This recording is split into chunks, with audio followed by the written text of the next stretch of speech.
Jalan-jalan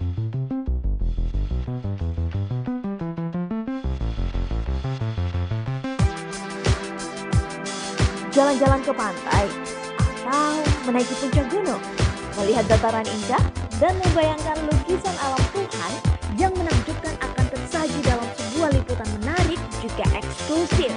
Ikuti perjalanan saya menuju destinasi paling epik di Sulawesi Selatan, hanya di Wisata Virtual Tribuners.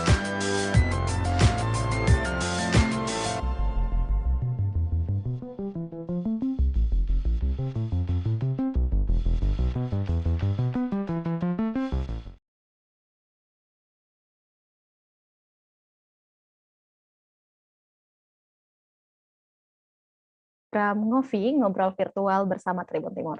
Baik, edisi kali ini Selasa 30 November 2021, kita akan berbincang banyak dengan peristiwa-peristiwa yang menarik dan narasumber-narasumber yang pastinya juga asik. Nah, pada kesempatan kali ini kita sudah mendatangkan dua narasumber yang akan berdiskusi dengan kita Tribuners dan berbagi informasi. Dan pastinya tema kita pada hari ini adalah Nurdin Abdullah divonis 5 tahun, sudah sesuai? Pastinya dalam edisi kali ini juga kita mendatangkan dua narasumber dan saya akan memperkenalkan dua narasumber kita pastinya pada sore hari ini. Yang pertama ada Bapak Profesor Marwan Mas yang merupakan pakar hukum pidana, dan narasumber kita yang kedua ada Bapak Abdul Qadir Wakanubun merupakan koordinator ACC Sulawesi Selatan. Baik, kita sapa dulu nih dua narasumber kita. Halo, Assalamualaikum, selamat sore Pak Marwan. Ya, selamat sore. Assalamualaikum warahmatullahi wabarakatuh. Gimana kabarnya nih Pak, sore menjelang malam? Alhamdulillah baik, Alhamdulillah baik. Alhamdulillah. Aktivitas sekarang ini sedang apa Pak? Mengajar secara virtual di rumah, ya. Masih mengajar secara virtual dan diskusi-diskusi di luar lah, ada beberapa. Iya. Cukup padat ya Pak, sekalipun di tengah wabah pandemi COVID tetap produktif. Ya, betul. Ya. Baik, selanjutnya narasumber kita juga pasti mau menyapa Bapak Abdul Qadir Wakanubun. Halo, selamat sore. Assalamualaikum Pak Qadir.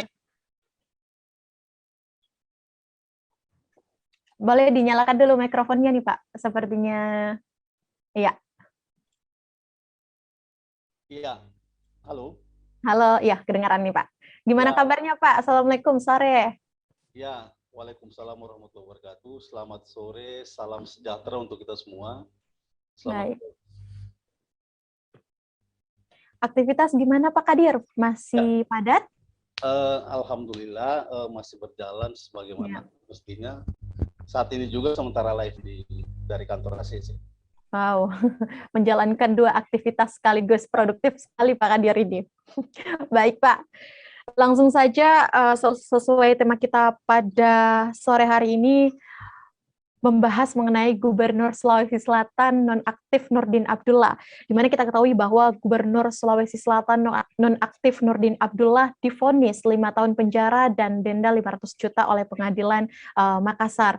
Nurdin dinilai terbukti melakukan tindak pidana korupsi. Kita tahu vonis 5 tahun penjara ini lebih ringan dari tuntutan jaksa penuntut umum, yakni 6 tahun penjara. Selain itu, hak politik Nurdin Abdullah juga dicabut selama 3 tahun. Untuk itu, hari ini kita akan membahas terkait vonis tersebut. Apakah sudah sesuai atau seperti apa? Dan kita akan meminta pandangan dan pendapat dari dua narasumber kita pada hari ini.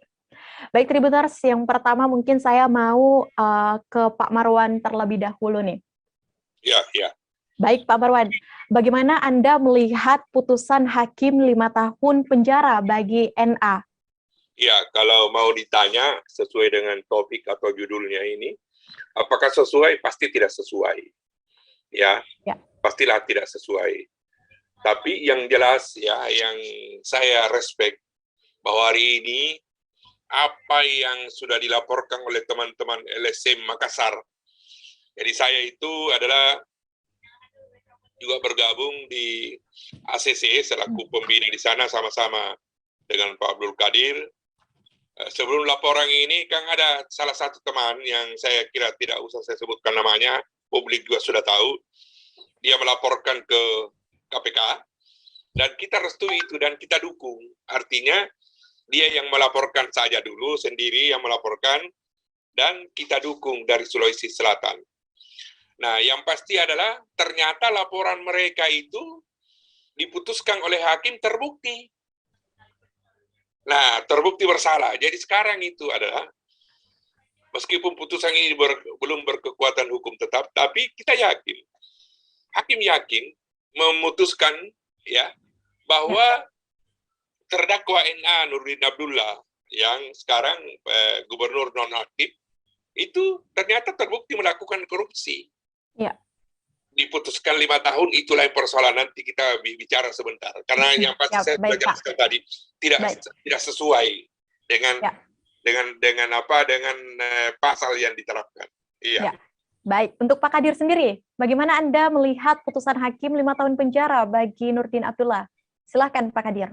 Ya, tentunya saya sependapat apa yang disampaikan Pak Prof. Marwan tadi, bahwa isu atau informasi yang beredar di publik sebelumnya ya, bahwa Pak Nurdin Abdullah bebas di balik kasus ini. Ternyata memang faktanya sudah divonis semalam, terbukti melakukan tindak pidana korupsi sebagaimana dakwaan dari jaksa penuntut umum. Artinya apa? Apa yang kemudian disangkakan selama ini itu terbukti secara hukum, meskipun kemudian belum ada putusan inkrah atau putusan tetap ya. Nah, kalau terkait dengan materi putusannya sendiri, sebagai publik, sebagai aktivis anti korupsi tentunya sangat mengecewakan di balik putusan ini. Kira-kira seperti itu. Mungkin sebentar kita akan diskusi lebih jauh alasan kenapa kemudian sangat mengecewakan itu. Baik, menurut Pak Kadir cukup mengecewakan. Lantas kita tahu putusan 5 tahun penjara ternyata lebih ringan daripada tuntutan jaksa penuntut umum KPK, yakni 6 tahun penjara. Bagaimana respon Anda mengenai hal tersebut, Pak Kadir? Ya, baik. Sebenarnya kasus ini harus kemudian dipotret secara luas sebelum bicara ke soal teknis penghukuman atau vonis yang dibacakan semalam. Saya ingin katakan bahwa kasus ini adalah dipandang sebagai korupsi politik yang sesungguhnya mempunyai kos atau biaya politik yang sangat mahal. Beririsan pula dengan aktivitas politik yang tentunya melibatkan kontraktor-kontraktor di dalam hal proyek infrastruktur. Itu satu. Yang kedua adalah saya juga ingin mengatakan bahwa kasus ini diawali dengan... Kalau berapa menit, Mina? Halo? Halo? Halo? Halo? Iya, iya Pak, silakan. Ya, ya ada suara tadi, makanya saya agak berhenti tadi. Ya, nah saya lanjut. Yang kedua adalah kasus ini diawali dengan operasi tangkap tangan. Apa pesan operasi tangkap tangan yang ingin saya sampaikan? Bahwa sedari awal Komisi Pemberantasan Korupsi, ketika ada OJT, maka ada barang bukti, ada tersangka, dan ada saksi, dan seterusnya. Artinya apa? Ada bukti permulaan yang cukup untuk kemudian kasus ini dilanjutkan ke tahap persidangan. Artinya apa? Ini menjadi modal besar, sebuah keyakinan besar oleh KPK bahwa kasus ini akan terbukti. Tetapi sangat disayangkan, kasus yang diawali oleh OJT ini, ternyata ancaman atau tuntutannya adalah tuntutan minimal. Tuntutan minimal yang saya maksud, tuntutannya ya cuma 6 tahun. Harusnya kan dituntut maksimal. Kami sebetulnya secara kelembagaan sudah memberikan sikap pada saat pasca pembacaan tuntutan oleh KPK kemarin. Nah, karena tuntutan yang minimal tadi sudah barang tentu berimbas juga kepada putusan. Ya. Jadi, memang putusan ini tidak bisa dipotret satu perspektif saja, dalam artian perspektif semalam, tapi sebuah rangkaian yang harus kemudian dilihat sedari awal yang mempunyai hubungan, mulai dari dakwaan, kemudian pembuktian, sampai pada tuntutan. Nah, puncaknya itu kemarin di tuntutan kemarin, yang ternyata oleh jaksa KPK tuntutannya sangat minim atau sangat sedikit sekali. Kira-kira begitu. Baik, terima kasih Pak Kadir. Saya mau berpindah ke Pak Marwan. Pak, kita tahu juga putusan hakim 5 tahun penjara ternyata lebih ringan daripada tuntutan JPU atau Jaksa Penuntut Umum KPK. Menurut Pak Marwan sebagai pakar hukum pidana, bagaimana Anda merespon atau memandang hal ini? Jadi ini Jaksa Penuntut Umum KPK ini tidak melihat bagaimana tersakitinya itu rakyat Sulawesi Selatan. Kita kan memilih beliau ini secara langsung loh. Saya kira salah satu yang memenangkan itu adalah pemilih-pemilih dari kampus. Ya.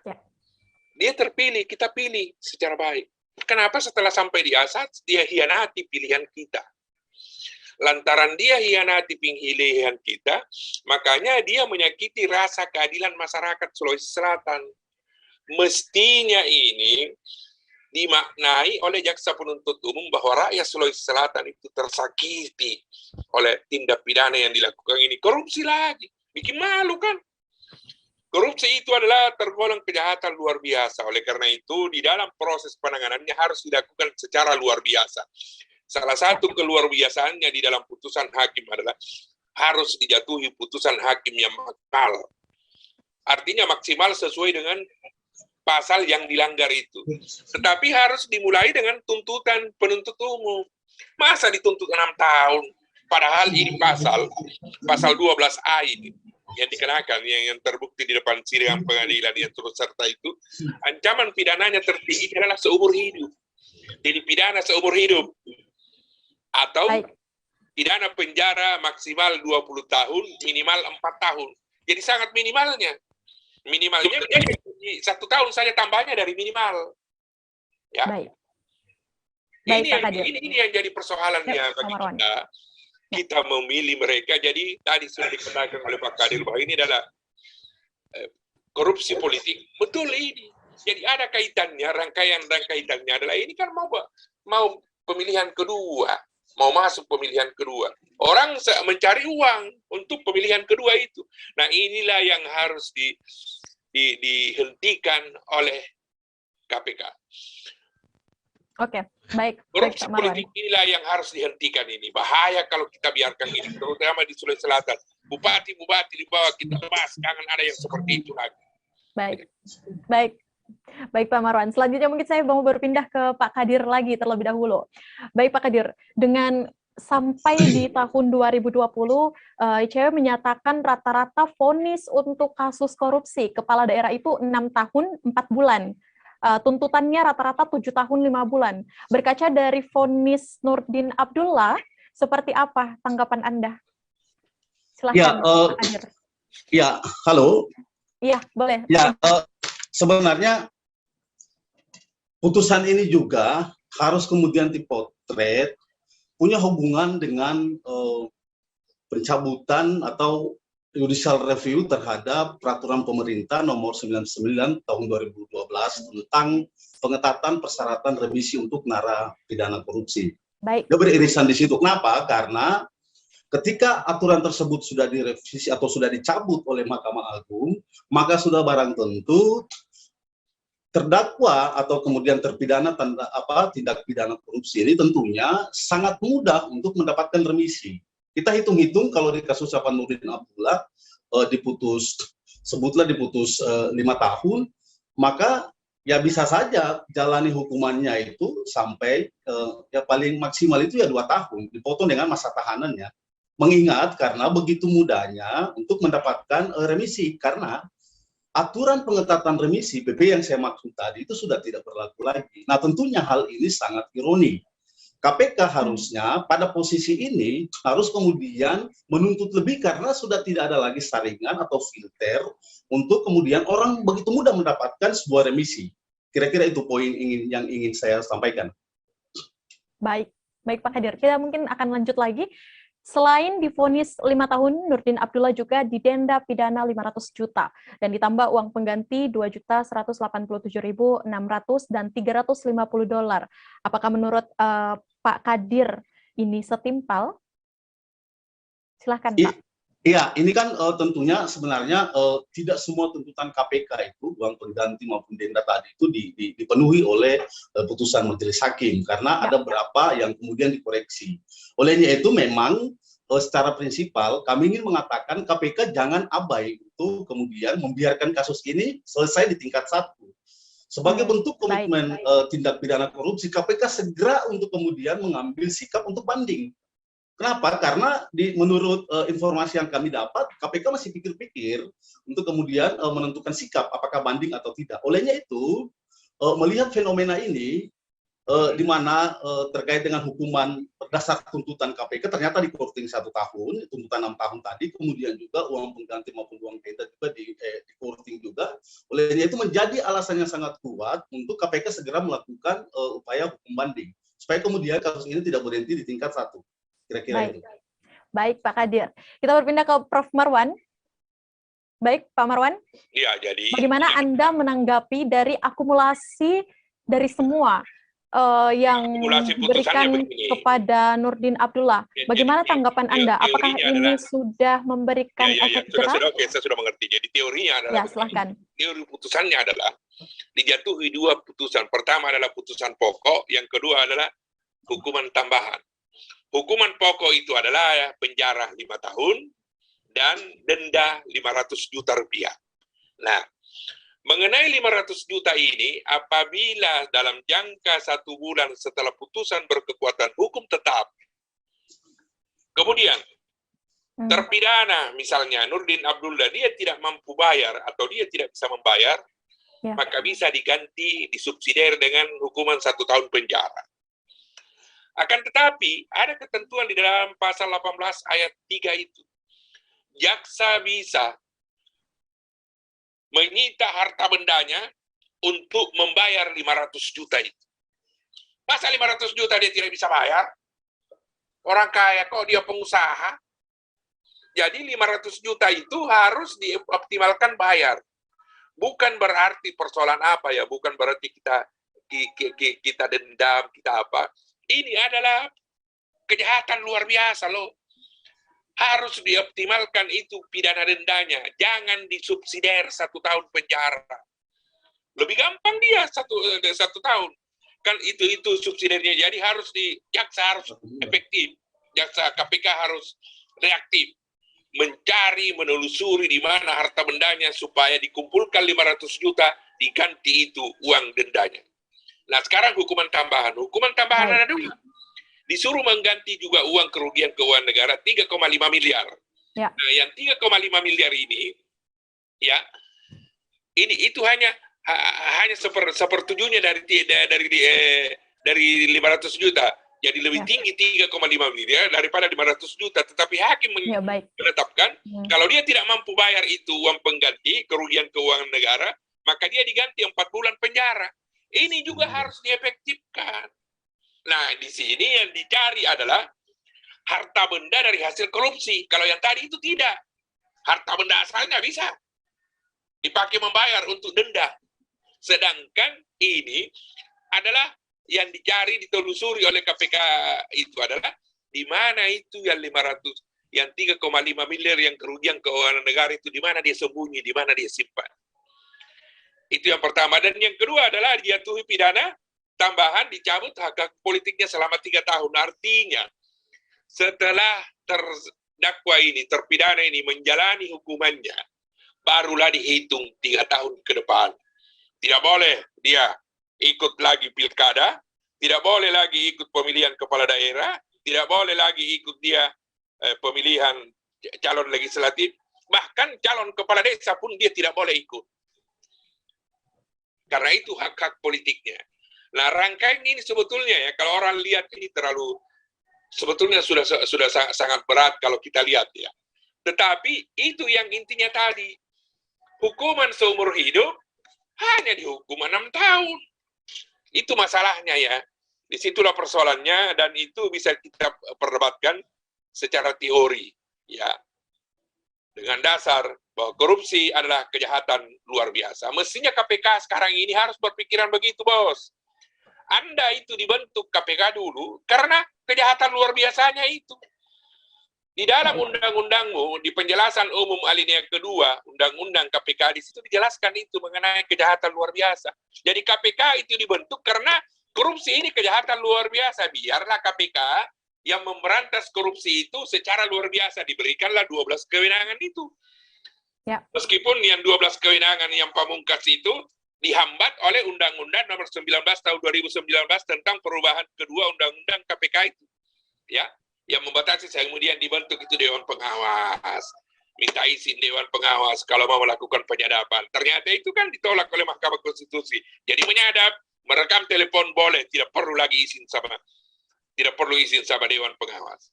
Baik. Inilah rangkaian kita, sehingga kita perlu jadikan ini perkaranya Pak Nurdin Abdullah ini terlepas apakah saya tidak ada kepentingan apa-apa di sini. Saya adalah analis hukum. Saya adalah profesor ilmu hukum dan analis, dan saya juga adalah bagian dari aktivis anti korupsi. Yang kita inginkan adalah supaya tidak ditulari, karena Anda tahu loh, banyak sekali calon koruptor yang antri di berbagai institusi negara di luar. Ya. Kalau ini tidak konsisten pelaksanaannya, maka bisa diikuti oleh calon-calon koruptor yang antri di berbagai kabupaten dan kota. Itu bisa bahaya.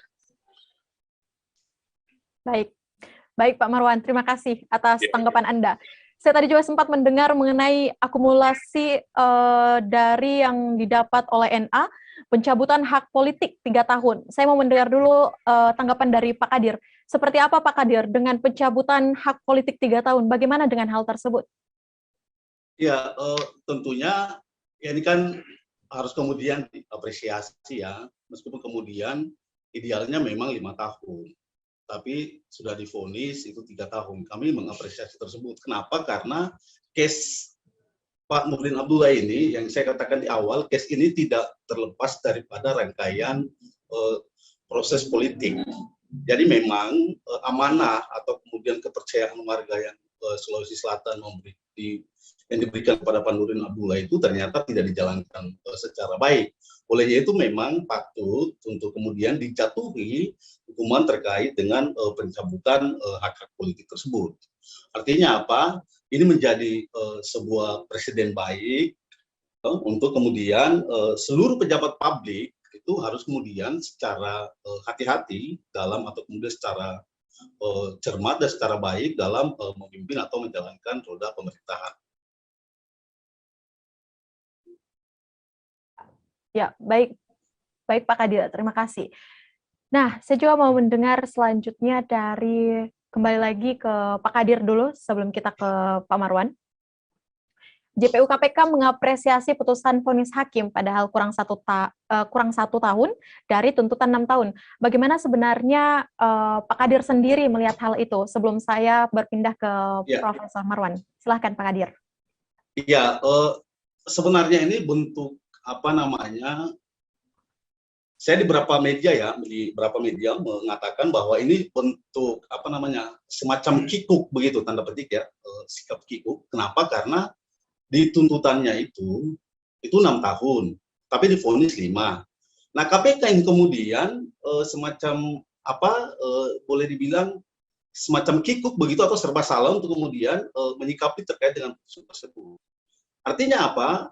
Bukannya diapresiasi, tapi kemudian harus dilanjutkan dengan sikap bahwa itu harus melakukan upaya banding. Kenapa? Karena yang saya jelaskan di awal tadi bahwa proses kasus ini diawali dengan OTT, operasi tangkap tangan. Artinya apa? KPK begitu yakin bahwa ada bukti permulaan hingga kemudian diambil atau kemudian ditangkap Pak Nurdin, hingga kemudian dihadirkan hingga kemudian divonis di persidangan. Nah, olehnya itu memang KPK harus segera menyatakan sikap tentang ini. Kami berharap KPK berani untuk kemudian menyatakan banding. Kenapa? Karena seluruh fakta persidangan itu secara terang dan benderang menguatkan asumsi publik selama ini bahwa memang telah terjadi tindak pidana korupsi yang dilakukan oleh Pak Nurdin Abdullah. Olehnya itu KPK jangan kemudian gentar atau kemudian abai terhadap harapan publik dari Sulawesi Selatan ini. Olehnya itu ya harus mengambil sikap bahwa harus banding.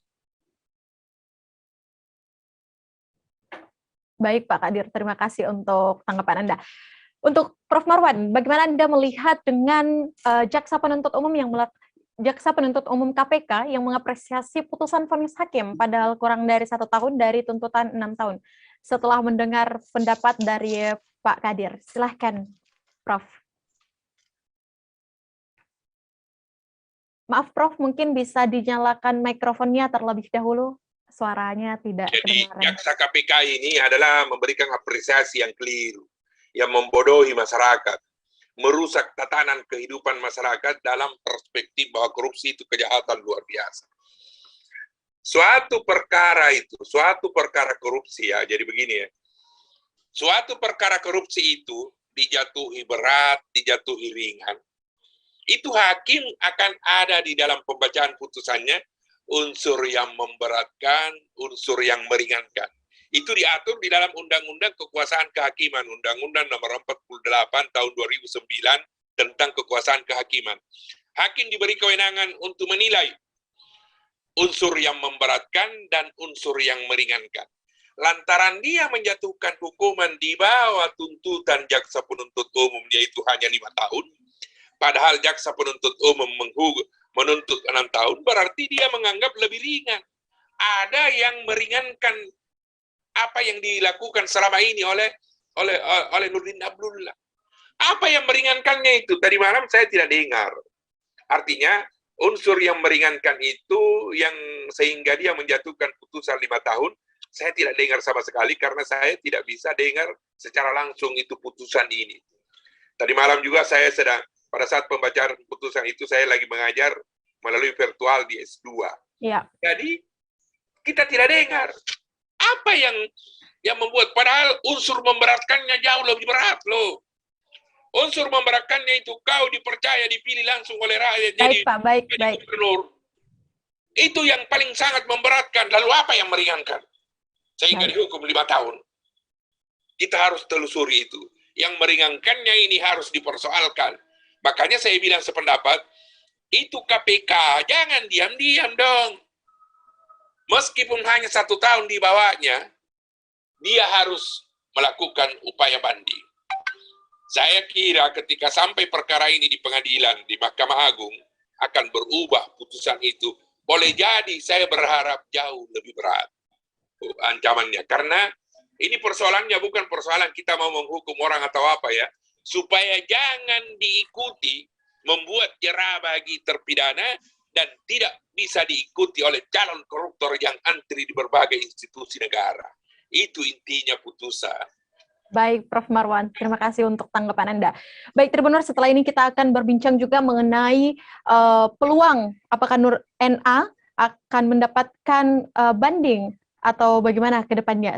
Kita akan mendengarkan juga 2 pendapat dari 2 pengamat kita dan 2 narasumber kita pada hari ini seusai jeda berikut.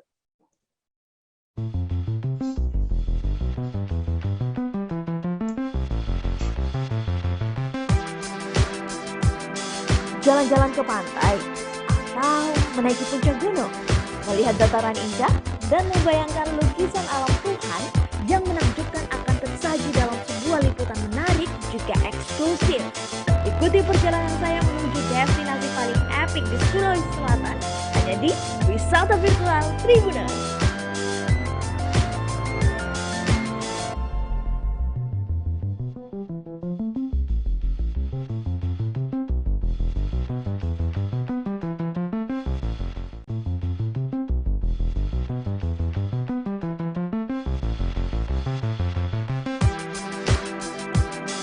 Jalan-jalan ke pantai, atau menaiki puncak gunung, melihat dataran indah, dan membayangkan lukisan alam Tuhan yang menakjubkan akan tersaji dalam sebuah liputan menarik juga eksklusif. Ikuti perjalanan saya menuju destinasi paling epik di Sulawesi Selatan, hanya di Wisata Virtual Tribuners.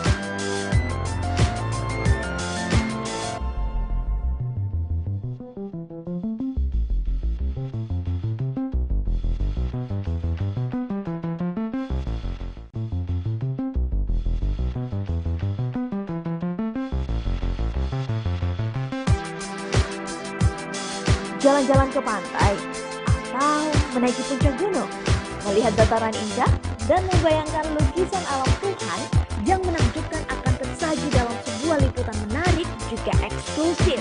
Ikuti perjalanan saya menuju destinasi paling epik di Sulawesi Selatan, hanya di Wisata Virtual Tribuners. Tribuners, kita akan melanjutkan kita dalam program ngobrol virtual dengan 2 narasumber kita.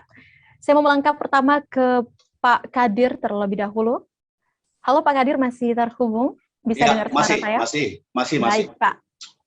Kita akan melanjutkan beberapa diskusi kita lagi ke depannya.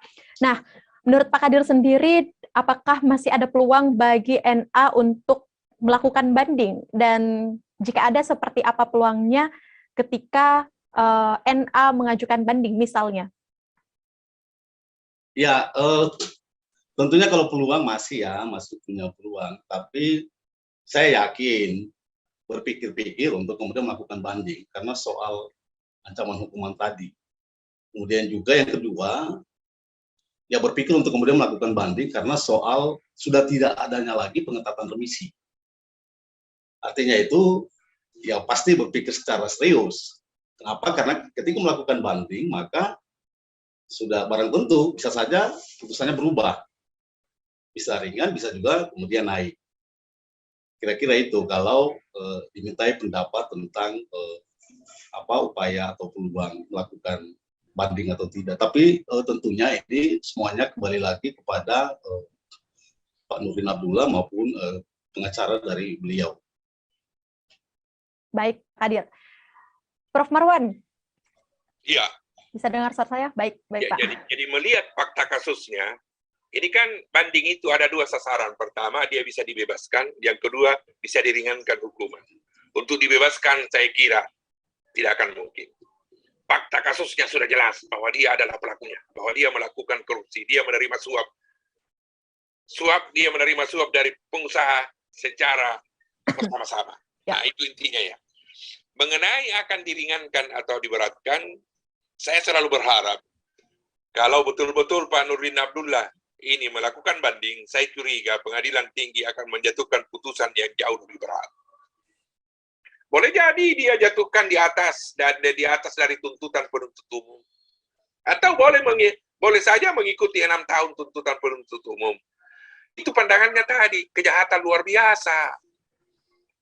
Harus diberikan putusan ini, putusan di Sulawesi Selatan ini. Baru ada gubernur Sulawesi Selatan yang melakukan itu.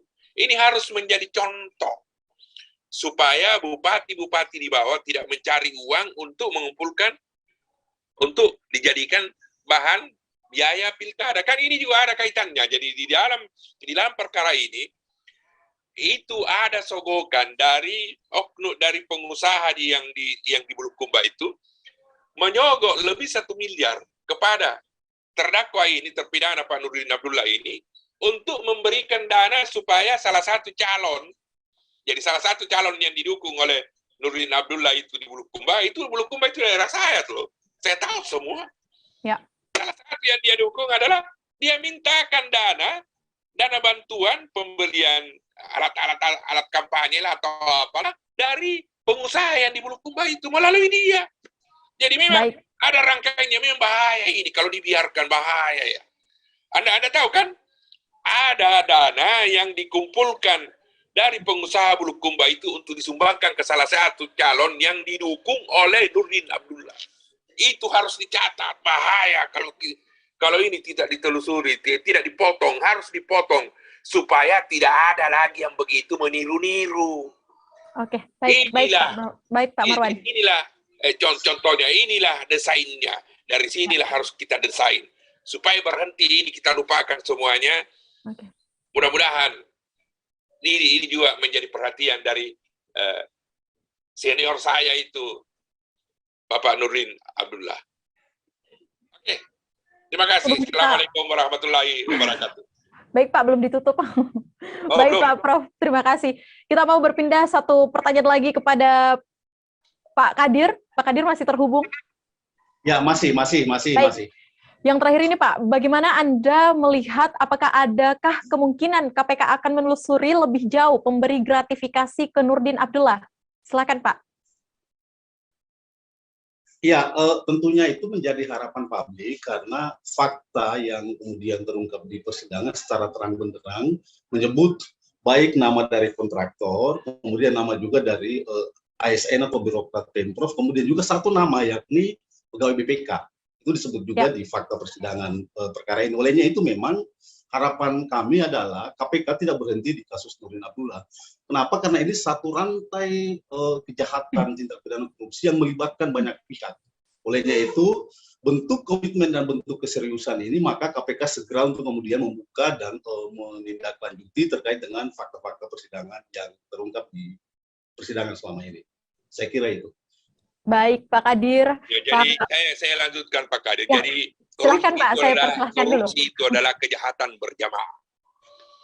Tidak mungkin secara sendiri dilakukan oleh, meskipun dia pejabat gubernur, meskipun dia gubernur, tidak akan mungkin dia secara sukses melakukan korupsi kalau dia secara sendirian. Makanya berjamaah. Lantaran dia berjamaah, cari semua itu. KPK tolong dong cari semua yang terungkap di fakta-fakta persidangan itu. Siapa-siapa yang menerima dana-dana itu.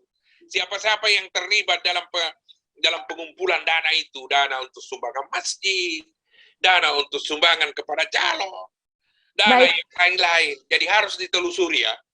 Ada saya dengar dari ada yang oknum dari pemerintah daerah provinsi, ada juga. Ada yang ada oknum dirjen di Kementerian Dalam Negeri, harus ditelusuri semua. Dan ada yang dari perbankan juga, telusuri semua itu. Kalau tidak, saya bilang ini di jejaringnya akan semakin besar.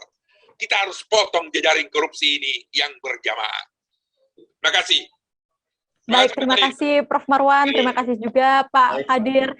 Mungkin sebelum kita akhiri sesi diskusi kita yang sangat luar biasa sekali hari ini dengan membahas vonis Nurdin Abdullah, tentu saja banyak pelajaran dan manfaat untuk masyarakat khususnya di Sulawesi Selatan. Nah, sebagai closing statement, saya mau mempersilahkan yang pertama kepada Prof. Marwan dulu untuk memberikan closing statement khususnya bagi seluruh masyarakat Kota Makassar dan dalam menanggapi kasus NA ini sendiri. Silakan. Ya, saya minta warga Sulawesi Selatan kita akhiri ini.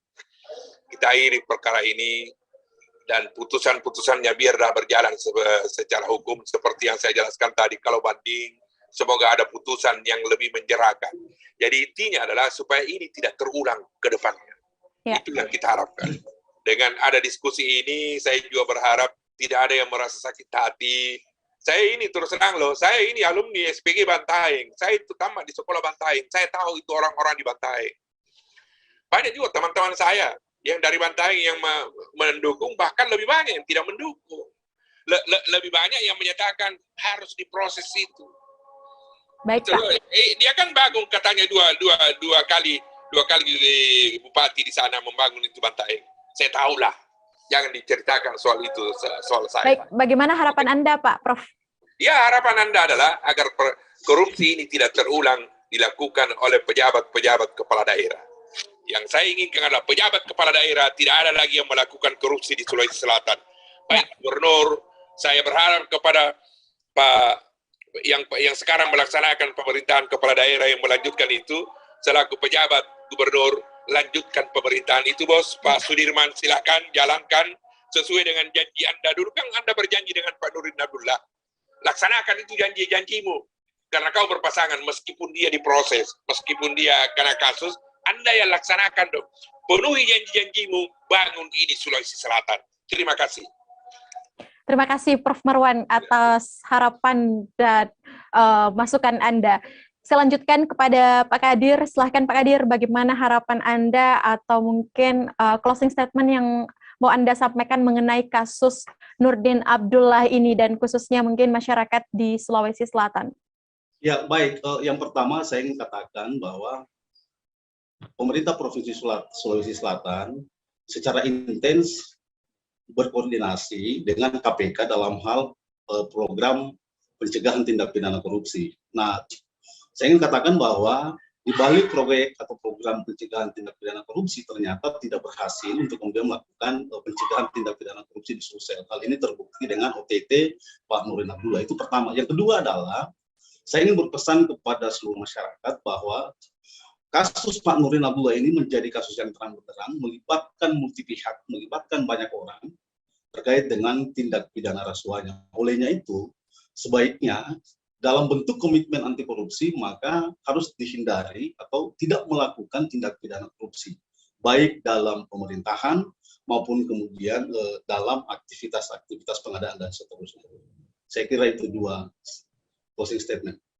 Baik, terima kasih Pak Kadir dan Prof. Marwan atas waktu Anda serta kesempatan Anda sudah mau bergabung di ruang diskusi ini bersama Tribun Timur dalam program Ngobrol Virtual, dan pastinya kami juga selalu berdoa agar kedepannya selalu berjalan dengan baik dan sesuai pada regulasinya masing-masing tentu saja. Dan semoga juga kasus ini bisa cepat terselesaikan dan pastinya masyarakat Sulawesi Selatan juga sudah bisa aman dan terkendali lagi seperti biasanya. Baik, yang pertama saya mau mengucapkan banyak terima kasih kepada Bapak Abdul Qadir Wakanubun selaku Koordinator ACC Sulawesi Selatan atas waktunya Pak. Terima kasih banyak. Ya, dan terima kasih sama-sama. Terima kasih juga kepada Bapak Profesor Marwan Mas selaku pakar hukum pidana atas tanggapan dan masukan Anda, Pak. Terima kasih. Semoga kita semua senantiasa sehat selalu dan selalu dalam lindungan Allah pastinya, dan setiap aktivitas kita bisa berjalan dengan lancar. Sampai bertemu dalam ruang diskusi selanjutnya di program Tribun Timur yang lainnya, Pak.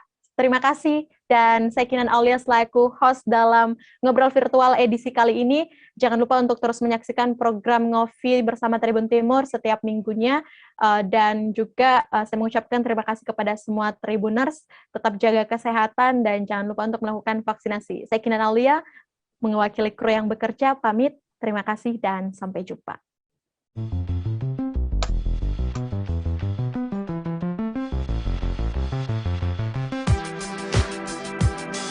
Jalan-jalan ke pantai, atau menaiki puncak gunung, melihat dataran indah, dan membayangkan lukisan alam Tuhan yang menakjubkan akan tersaji dalam sebuah liputan menarik juga eksklusif.